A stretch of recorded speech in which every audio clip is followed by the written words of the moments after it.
Welcome. Today, we're going to learn parts of a text that was written by the Maharal of Prague. We're going to learn about him in just a minute. This text actually is part of a very big text and huge work of the Maharal of Prague. Of course, we're not going to learn the huge work. It will take years, literally. But the idea is within his work on a specific subject that we're going to see in a minute, he has a whole chapter dealing with the 7 commandments, 7 mitzvot of B'nei Noach. And he has a very philosophical explanation of this. The truth is that we're going to see Hebrew and English in the screen. I'm not expecting you to know the Hebrew. Don't worry, I'll read it for you. But I thought that it would be interesting to see if any of you knows at least a little bit or whatever. We're going to follow the Hebrew, even though it's not the complete text of the chapter because it's a relatively long chapter, but we're going to learn at least the main ideas that the Maharal of Prague shares to understand the 7 commandments. Is this the only idea available around? No, this is one idea. And just as the style of the Maharal of Prague, it was very philosophical and very orderly speaking. So he has a very interesting view. So let's go. First of all, a very brief idea of who is the author of the idea that we're going to learn. He was called Yehuda Lowy. He lived in Prague in Europe. There you have the years. We don't really know when he was born, but whatever. You understand the years. And that's what I wrote down what Maharal actually means. That was not his name. His name was Moreinu Harav Lowy, Yehuda Lowy. But when you see the letters Maharal, Moreinu Harav Lowy, so there you go with the Maharal of Prague. That's why we call him his way. I put a picture of his tomb site. He's buried in Prague, and he was a very big Talmudist and very big philosophy writer, mystic. Even though he doesn't write so much about mysticism, but it's a known mystic in the Jewish people. And there's a whole legend around him that we were not going to talk about it, a Golem of Prague. He was a whole creation of him, whatever. You can look it up and you will see. Within the works that he wrote many things and long things. Within the things that he wrote a whole commentary on Exodus, on the Agada of Pesach, the text that the Jewish people learn and read and share, etc., in the night of Pesach, coming out of Egypt and Exodus, etc. He wrote a whole work on that. Within that work is called Gevuras Hashem, the power of God. Within that work, chapter 66 deals mainly, like 95% of the chapter, talks about the 7 commandments that God gave the non-Jews to fulfill. So this is what we're going to learn. Again, we're not going to learn the whole text. It will take too long.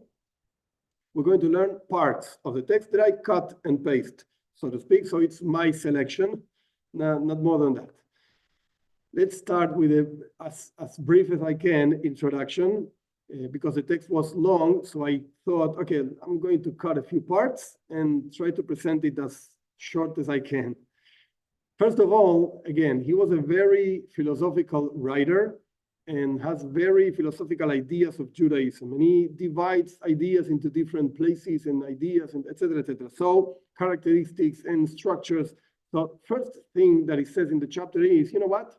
God is the creator, right? Okay, so whatever he does, because he is God, whatever he does, it's important.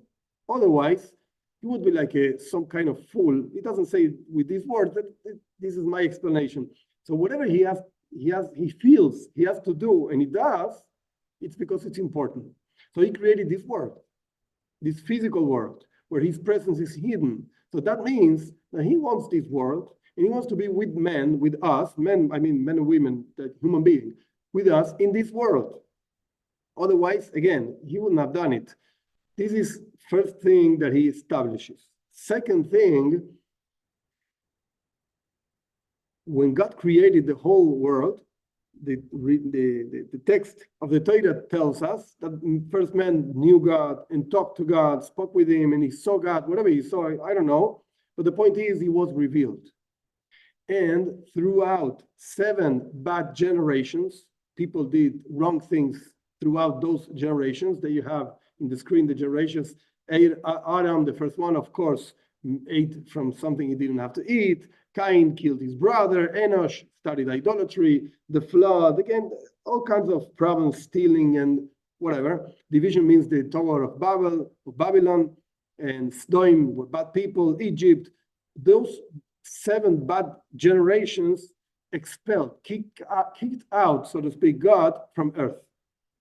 But then 7 righteous generations, 7 good generations came into this story of the whole humankind, and they brought back God into the earth.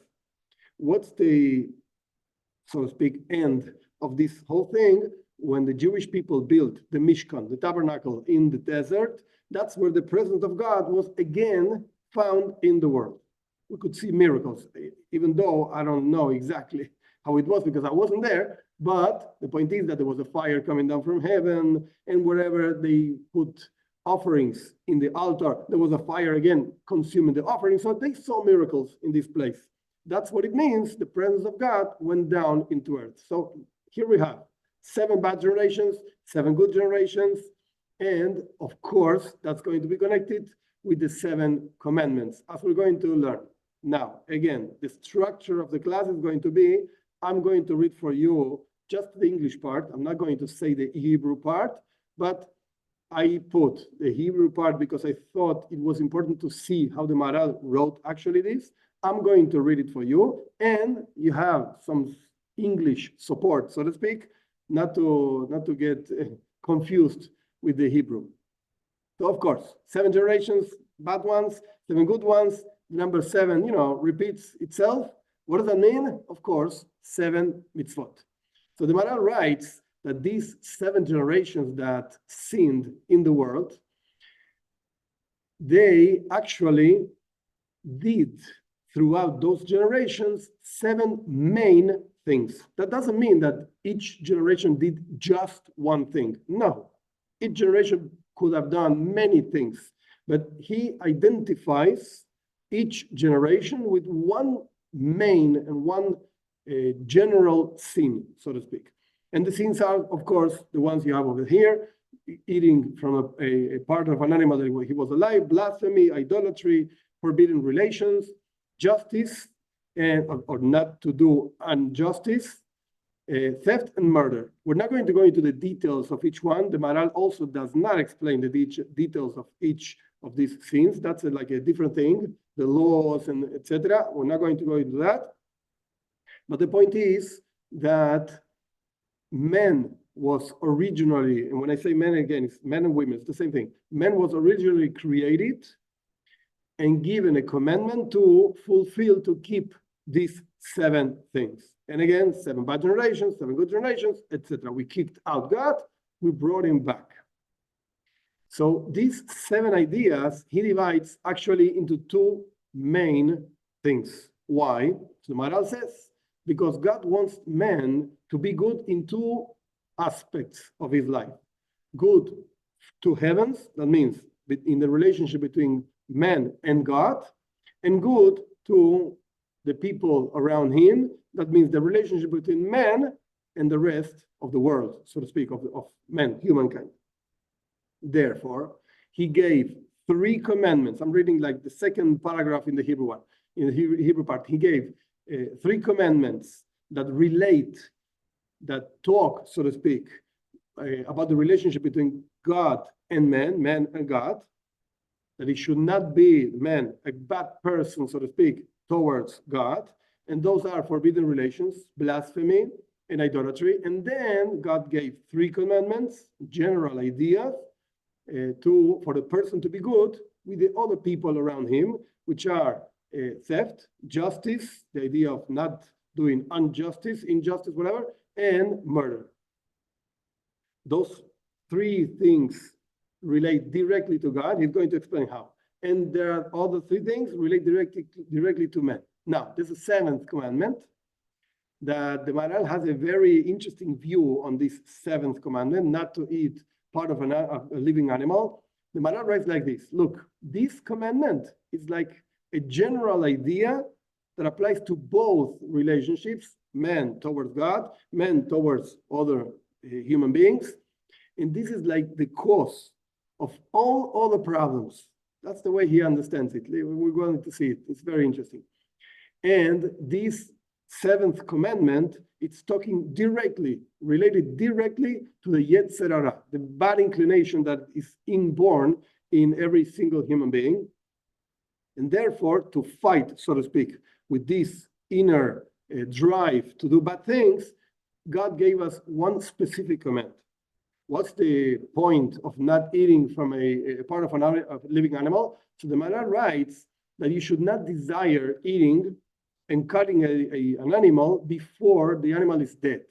I mean, there's not a problem of eating meat or anything. Judaism is not vegetarian.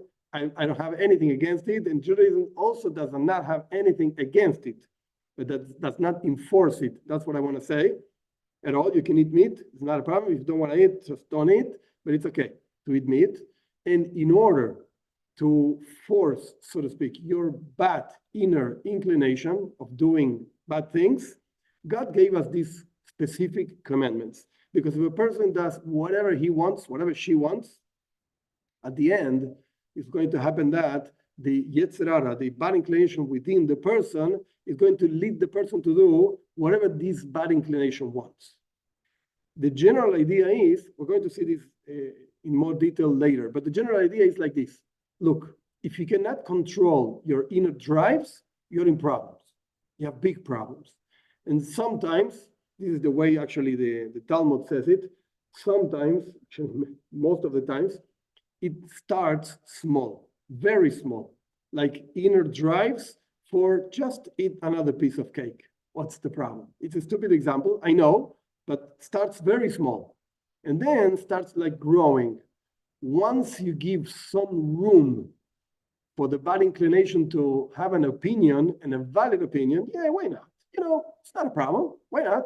Once you give it room, then it starts like gaining power within yourself, and it starts like requiring, asking more difficult things or more problematic things, until, this is the way actually our sages say it, until it says to you, why don't you go do idolatry? What's the problem? Once it's really an authority within yourself, you do whatever it wants.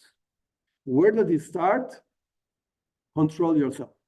Learn to control yourself. And that's what it means. Don't eat part of a living animal. Like, can't you just wait until the animal dies? Like, how cruel can you be? Just wait a minute. It's going to die, Just wait. Control yourself. This is the general idea of the seventh commandment. It's related, again, in both ways. The relationship between God, a man and God, and man and the other people. Now, why 3 commandments? For each part, so to speak, man and God, and man and the other people. Why not 4? Why not 5? So the Maharal has a whole philosophical explanation that he applies not only to this particular idea, but in general, he sees man in 3 parts. So he says like this. The reason why, I'm reading in the Hebrew part, the reason why God gave us 3 commandments is because there are actually 3 parts in every single human being. You have the body, you have the soul, and something he calls man, like the combination of both. Maybe modern idea about this idea would be like synergy. It's not just the summary of all the strengths. You have strength number 1, strength number 2, strength number 3. So you go 1 plus 2 is 3, 3 plus 3 is 6. So you have strength number 6. No. You have 1, 2, 3, and suddenly you have 10. What do you mean 10? It's not, you don't know mathematics. No, wait a second. When you have everything together working towards God, towards goodness, whatever, etc., you have much more power than just the summary of individual powers. This is what the Maharal calls man, combination of body and soul. And a person in general includes all the parts of a person. Just, he gives an example. Just, this is what we're going to call man, this is what he says, and it's like a third part. It's just like a house. This is the example he gives. It's just like a house. The parts of a house are actually wood and stone, whatever. You build a house in years 1600s, and then you don't have just a summary of stone and wood. You have a house. It's a different thing. It's a whole complete different idea. You can live inside, you can have your family, etc. It's like your house. It's not just stone and wood. This is what the Maharal explains about a philosophical view of a human being. So let's go. This, what I'm doing actually is like spoiling the whole class, but whatever. You'll understand why. This is what we're going to learn for the rest of the class. But since you have to keep the ideas in your mind, I thought it's better to show it right now, like you can see the whole big picture all at once, and then we're going to learn how the Maharal explains it. If you just get the original text, it's difficult to keep in mind which part is he talking about. Okay, so this is what we're going to learn. I'm just going to read very fast, and then we go into the original text. We said you have 3 commandments that in the relationship between man and God, and 3 commandments in the relationship between man and other people. And there are 3 parts to man. So that's why you have soul, body, and the combination of both in the relationship between man and God, and soul, body, and the combination of both in the relationship between man and the other people. And each commandment applies to one of those parts. And the Maharal explains why. And then you have the 7th commandment, part of a living animal, that relates actually to the whole system, so to speak. It's the beginning, as the Maharal said, and he's going to repeat it, it's like the beginning of everything. If you don't have this, forget it. If you can't control yourself, I know it could sound a little bit ordinary, but if you can't control yourself in the most minimum things of your life, there could be a probability that you go kill somebody. You might ask, wait a second, I'm a regular human being. I don't kill people, I don't steal. I'm a regular guy. So what are you talking about? The rabbi is crazy. No, I'm not crazy. It starts small. Again, very small. Maybe, hopefully, we'll never reach okay, I'm going to kill somebody. No.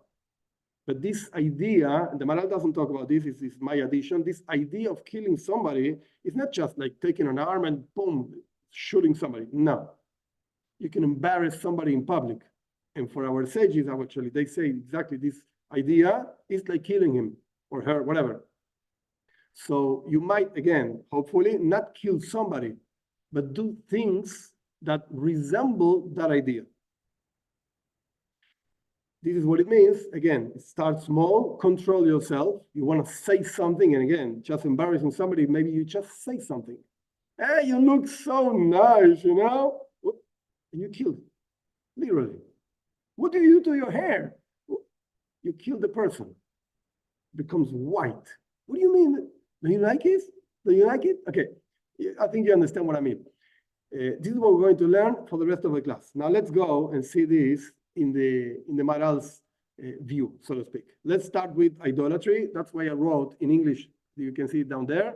It refers to the soul of the 3 parts of man and refers to the relationship between man and God. This is the summary of what we are going to read right now. Now, let's go to the text of the Maharal. When talking about this idea of not sinning with your soul towards the heavens, towards God, God gave us the commandment of not committing, not doing idolatry. Avodah zara, that's what it's called in Hebrew. Why? Because all the sins, it's impossible that a person actually does it just with your soul. Like, how can you actually sin and just use your soul? When a person, God forbid, sins, you use your body also, Something has to happen in the world in order to consider that particular action a sin. Otherwise, nothing happened. You didn't do anything. If you just sit in your chair and you don't do anything, you didn't sin. Maybe you're not useful for the society or whatever, but you didn't sin. So how can you actually do a sin with your soul? Asks the Maharal. The only activity that can be considered a sin just for the soul is idolatry. How do you know that? So he brings a verse from Yechezkel, chapter 14, verse number 5. The Yechezkel says when talking about the idolatry of the Jewish people, etc., he says, I'm going to grab you, so to speak, grab the Jewish people from their hearts. Like, of course, you can't just grab the heart of a person unless you kill the person, and we're not talking about that. So how do you do that? This refers to avodah zarah, to idolatry. As we say in the Talmud, he brings the place, Chulin, whatever, 142b, A, I'm sorry. So he brings again the proof from the Talmud. The Talmud says maybe the person, how can you grab a person from the heart? Maybe the person did idolatry. Maybe that's what it means. All the sins do not interchange from thought into action, except for idolatry. If a person, what I mean interchange, this is what the Talmud is talking about. It's not the Maharal. He's just quoting the Talmud. The Talmud says that when a person actually does something, an action that God said not to do, of course, that's considered a sin. Okay, that's fine. But what happens if the person does not do anything, like action? You just think about it. Suppose, again, I know it's a very extreme example, but just for the sake of example, suppose you think, I really want to kill this person, and I'm ready to do it. I would do it, but you know what? I'm not going to do it for whatever reason, because I'm a normal human being, but I would really do this. And you just think about it. Is it considered by God that you actually killed the person? The answer is no. I didn't do anything. I'm just sitting here. I want to kill him, but I didn't do anything. I'm not going to do it. So you didn't do it, even according to God. But if a person thinks about idolatry, even though you didn't do anything, you just sat in your place and you thought, well, that's really nice. I want to prostrate myself to this statue over here. I feel it's so nice. You didn't do it. That's considered doing idolatry. That's what the Talmud says. That's why, again, the Talmud brings this verse from Yechezkel and says, God is going to grab you from your heart. And this, interestingly speaking, maybe it's for a different class, but this thing applies both to Jews and non-Jews. And the Talmud says this so clearly. In the Talmud, even there's a commentary, Toises, whatever, in the Talmud over there, that is even more strict. And it says, you know what? To non-Jews, God considers thought as action everywhere, in every single case. It's very strict and something that needs to be learned in itself.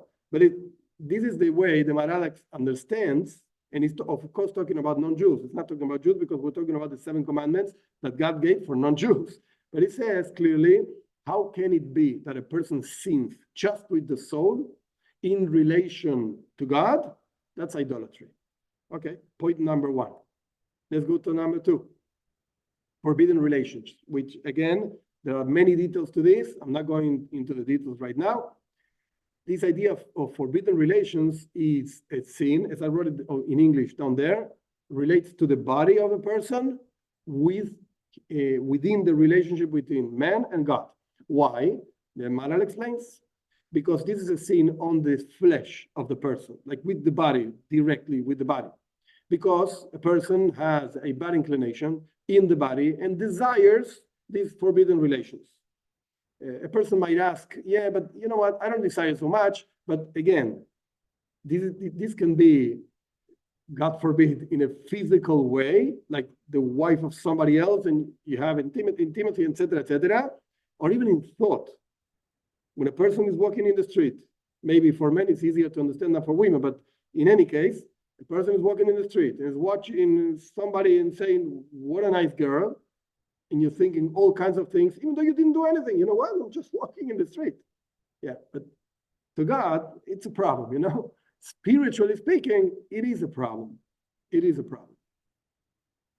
Even though it's not considered like an action, just like we learned before about idolatry. No, it's not the same category, but definitely it's not nice. Okay, so because, again, going back to the text of the Maharal, because a person desires these things, it's a sin that is directly related to the desire of the body. And this is clearly explained in many places, says the Maharal, that the sin of forbidden relations has a direct relationship with the body. just as the Torah says about the soita. Soita is a very specific thing. This is found in the second section, Nosoi, of the fourth book of the Torah. It's a whole big thing. I'm not going to explain the whole thing. There's a whole tractate of Talmud just talking about this law, that when a person thinks that his wife is doing things with somebody else, and he forbids the wife from talking to this guy, from going with this guy, being with this guy in front of witnesses.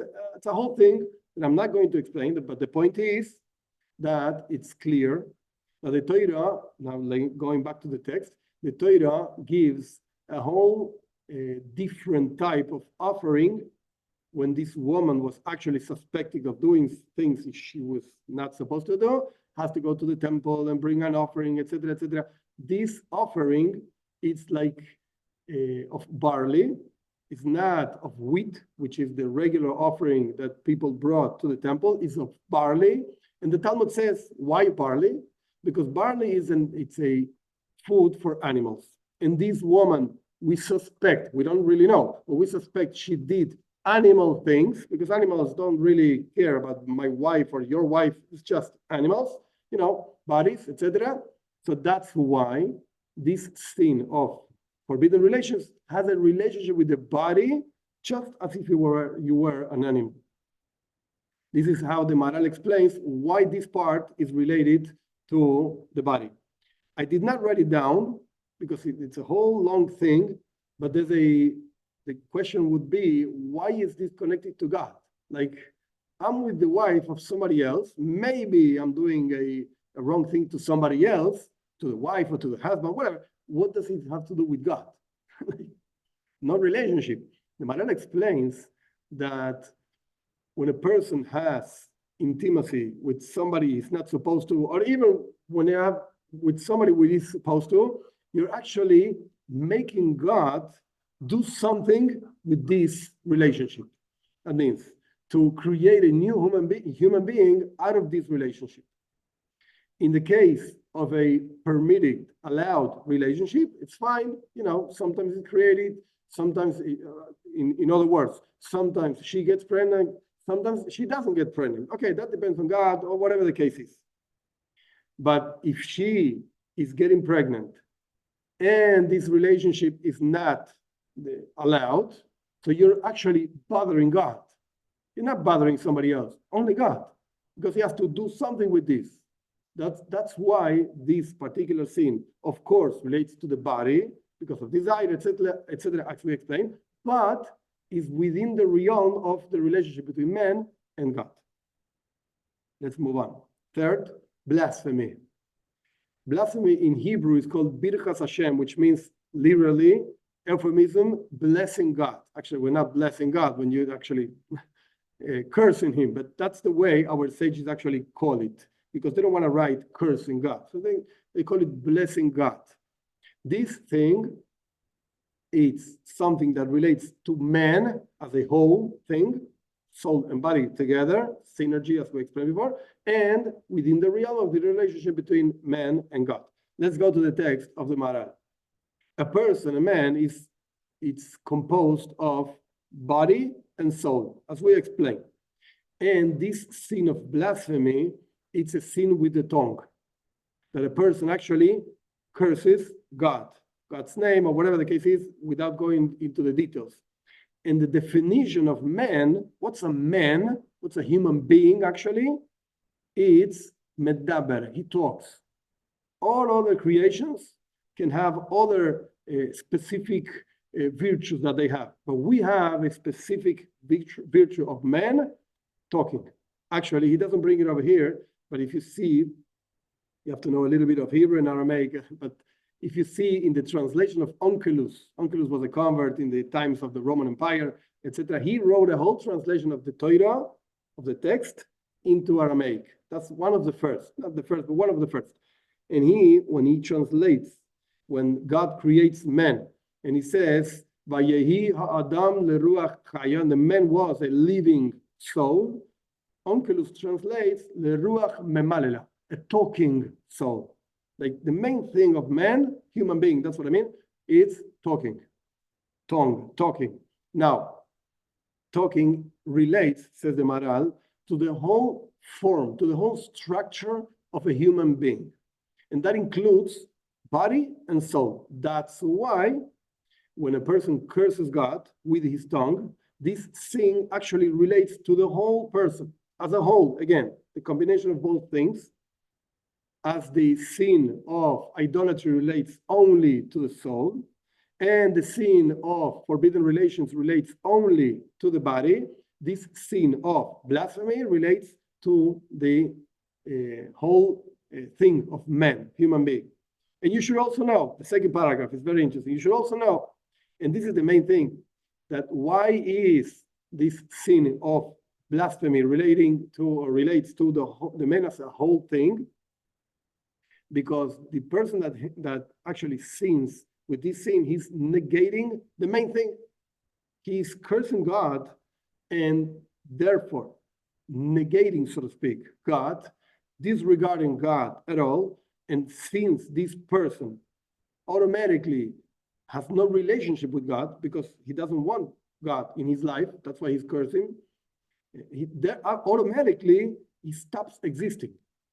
The only thing, the Maharal doesn't go into this because it's a very, too much mysticism for Maharal himself. He was a mystic, but it's too much. That's more modern, so to speak, Hasidic thought, whatever. I'm not going to go into this. We're learning the Maharal right now. But the point is that God creates everything all the time, constantly, quote unquote, speaking. As it says that God creates the whole creation with his speech. Therefore, now again, going back to the text of the Maharal, when a person negates God, he gets disconnected from the main thing, that which supports and creates everything all the time. Automatically, you stop existing. Your own existence is non-existence. That's why it relates, this sin of blasphemy relates to a person as a whole, because you stop existing. Your whole existence doesn't make any sense. That's what the Maharal says. If you see the last three words of the Hebrew paragraph, the second paragraph, your existence stops existing. You're nothing. Because you negate God, you disconnect from the source of life. Okay, let's go, let's move on. Now it gets a little bit more complicated. That's why you see more text. The Maharal, again, he had an idea in his mind, and he is dividing the different commandments into different categories, and now he has to explain why. So it's not so easy. Sometimes the explanation is easier, and sometimes it's not so easy. So let's go. Justice relates, now going into the relationship between man and the other people around him. We finished, so to speak, with relationship between man and God. Going to the second part, relationship man and his other people. The first commandment is justice, to make justice. And the Maharal explains like this. This idea of not being bad with other creatures, with other people, has three specific sins. He's going to explain each one of them. Justice, theft, and murder. Justice, this specific sin is with the soul. Why? Because a person is turning around justice, something that was emes, truth, and righteous, straight. You're actually doing it in a different way. This righteousness and this justice, this is what the Maharal says, is ingrained in the soul of human being. Because truth and righteousness, that is the soul of a human being. This is what the Maharal says. Therefore, this sin of not doing justice is directly related to the soul of man. Again, relationship man to man. That's why you see in the English part it says justice, and in parentheses, soul to man. That means relationship between man and other people. Why do you say that truth and justice, of righteousness, etc., is directly the soul of a human being? So he says because righteousness and justice is in the brain, in the mind of a person. And normal, even simple mind wants justice in the world. Nobody wants to be if you are a normal person, like just do some wrong things, whatever. I don't want to say wrong words.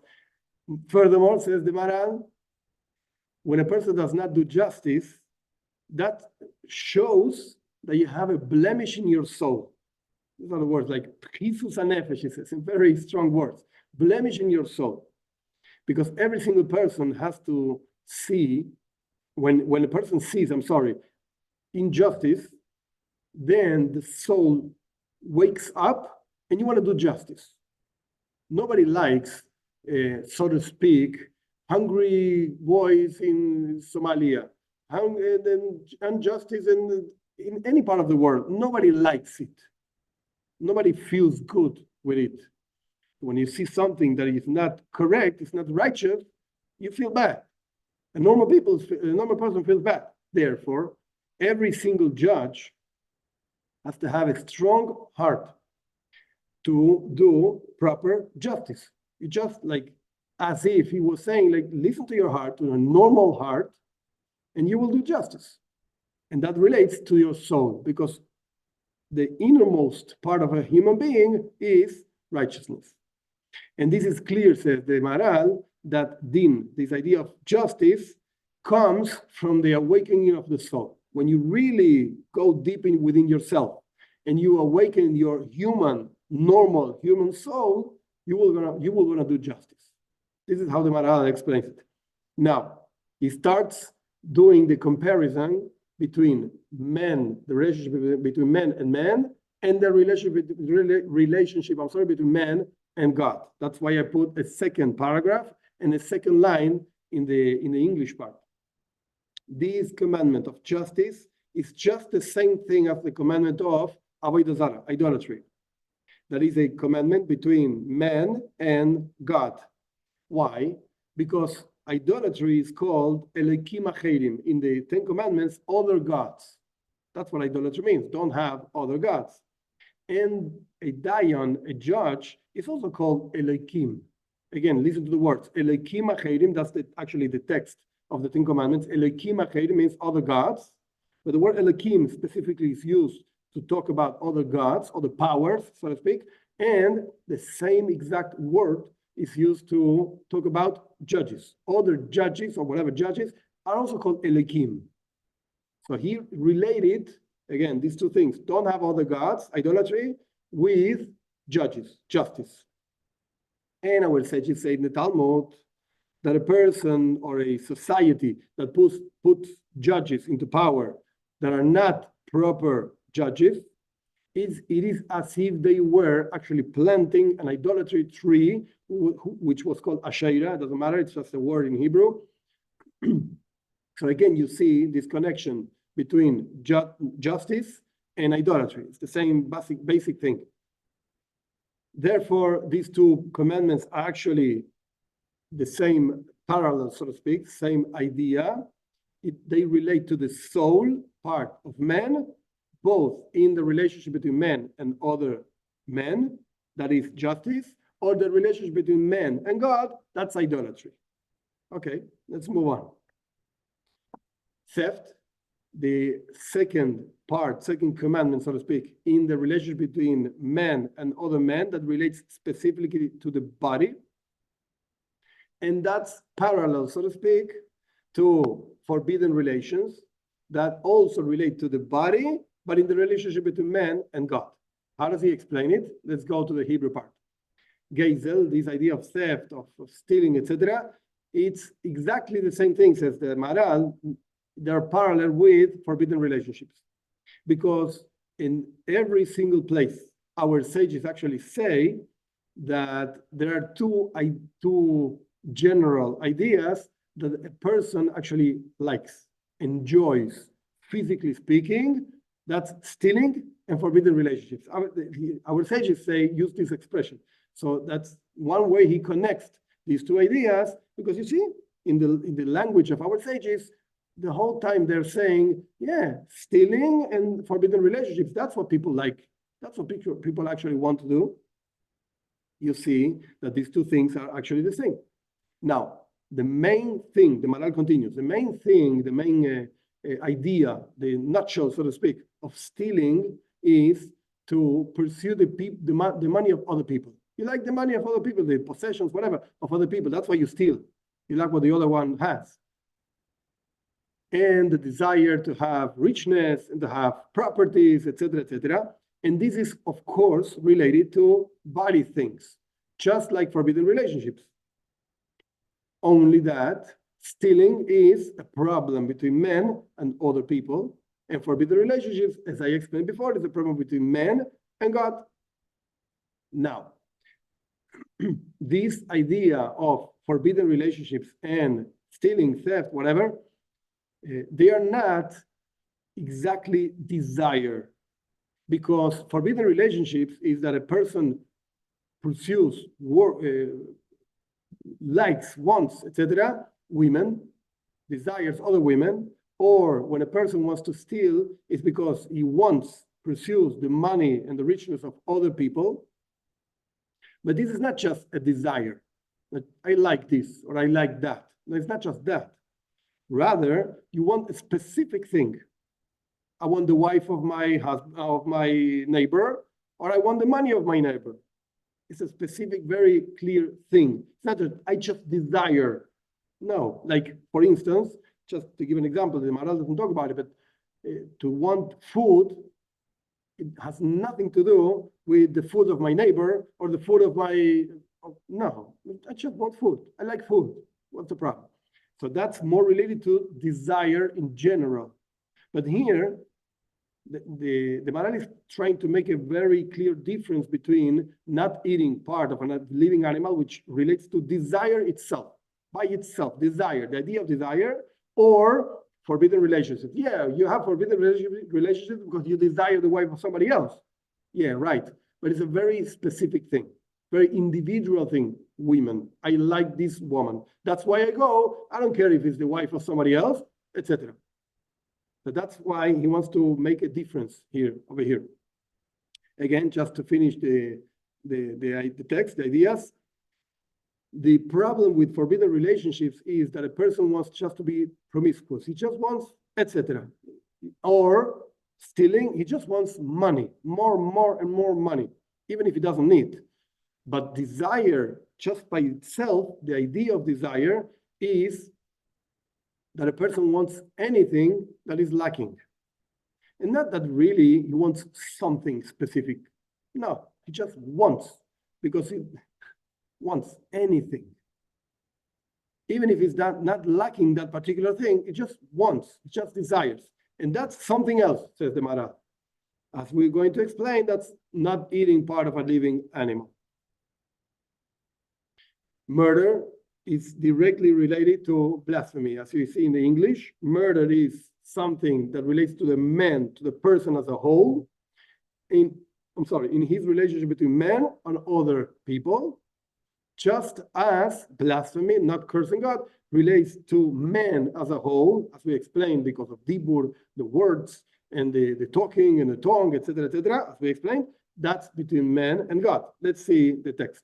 This sin of murder, of course, relates to the person in his relationship with other people. And this sin, it's for man, just as he is a human being, for man. And this sin is not just for a part of a person, rather for the whole person. Of course, you can't just kill a part of a person. Either you kill the whole person or you don't do anything. That's why the Maharal is saying, like, look, it's a very rational thing. Either you kill the whole thing or nothing, so it relates to the man as a whole.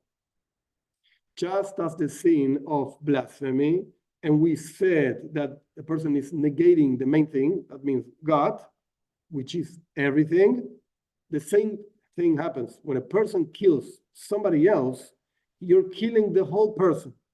And therefore, it relates to the man as a whole, and not just like justice or stealing, theft, which the sin, it's a person that's doing something that is not right, but the problem, the blemish, it's in a part of a person, either spiritually speaking, like the soul, says the Maharal, or bodily speaking, like the physical part of a person, No, that's only a part. But the idea of murder, just like the idea of blasphemy, is that a person, again, he goes to the same idea. He's negating the main thing completely, which is God, and therefore he's nothing. And the same thing happens when a person kills somebody else. You make this somebody else into nothing. He's not a human being anymore. Dead. And the last part, even though it's an important one, he speaks like very briefly about it. The seventh commandment, it's related to desire. In Hebrew, it's called chemda. Actually, the text of the ten commandments that God gave to Jewish people, it says, do not desire. It's the same word, sachmoit, chemda, etc. And the problem over here, you see in the middle of the first Hebrew line, a person cannot wait until the animal is dead. You can't wait? Why? And this comes because a person has a strong feeling of desire. And desire comes from the choimer, the material part of a person, because materialistically speaking, you're always missing something. Like there's nobody perfect in this world, only God. He's the only one that has everything, etc., etc. I think it's a simple idea, a simple concept. Each one of us, we're always missing something, always, whatever the case is. Therefore, a person always desires to fulfill, to have whatever he or she feels or thinks or considers, whatever the case is missing. And you're always going to be missing something. Of course, the Maharal doesn't say this. I just translated basically what he said. I added some words to make it easier to understand. But the point is that you might ask, okay, so we're doomed. Like we have a physical body. The physical body always decides something. If you have money, you want more. And if you have whatever, health, you want more, or you want to live more, etc., etc. So we're doomed. The answer to this question is actually very simple. And it is like this. A person has to consider, look at yourself, meditate, contemplate your life. What do you really need? Like, what's your really, when Yaakov in Parshas Vayishlach, Yaakov meets Esav. And when they meet, they have two different expressions. This is a famous thing. I think I explained this in other classes also. But when they meet, they have two different expressions that actually shows this particular point. Esav says, Achi yesh li rav, my brother, I have a lot. That means he had more than what I actually needed. He had a lot. And he also desired more, of course, because that's the natural thing of a human being, as we just explained from the Maharal. And Yaakov says, Achi yesh li koil, my brother had everything. Yaakov also was very rich, very rich. The Torah says this. However, he had everything that he needed, not one cent more, not 1 cent less.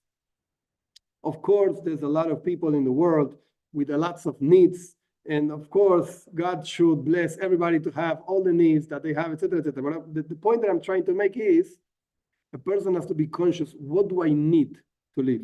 Not what do I want. Of course, I would like a Ferrari. Yeah, very nice. Do I need it? No, not really. Actually, where I live, it's impossible to drive. Buenos Aires is all full of, going up and down. You can't drive this car. It's very nice. You can't drive it. It's impossible. So do I really need this? No, not really. That's the seventh commandment, which is a very general thing, attacking, so to speak, desire. Just as explained, let's see again the big picture quickly. We have two parts: relationship between man and God, relationship between man and other people. And since man has three parts, soul, body, and the whole thing, we have three commandments on one side, three commandments on the other side. I'm not going to read because you know also how to read English. And a seventh general thing, which talks about desire. Are you going to stop having desires? The answer is no.